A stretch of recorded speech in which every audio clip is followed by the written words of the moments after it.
మొన్న పురంధరేశ్వరి గారు ఇక్కడికి వచ్చిన్నారు. పాపం ఆవిడ ఎప్పుడు ఇటువైపు వచ్చినట్టు నాకు తెలియదు. ఎన్నికల సమయం కదా, ఇక్కడ పోటీ చేస్తున్నారు కనుక వచ్చారు. ఆవిడేదో ఇక్కడ నా గురించి నా స్వగ్రామం అని తెలిసి లేనిపోని అసత్యాలు మాట్లాడడం అనేది చాలా బాధాకరం.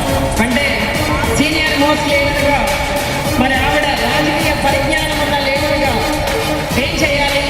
వాస్తవాలు తెలుసుకుని మాట్లాడాలి. ఆవిడ మాట్లాడిన మాటలకి నేను ఒక్కటే చెప్తాను. ఒంగోలులో ఇసుక మాఫియాలో ఏమాత్రం ఒక్క రూపాయి నాకు చేయనట్టు కానీ ఎక్కడైనా ఆవిడ నిరూపించగలిగితే శాశ్వతంగా రాజకీయాల నుండి తప్పుకుంటానని తెలియదు. ఆవిడ ఎక్కడ నాకు పక్క జిల్లాల్లో ఆస్తులు ఉన్నాయని చెప్పారు. నాకు నిజంగా తెలీదు. ఇప్పుడు ఎన్నికల సమయం కదా, అవసరం కూడా.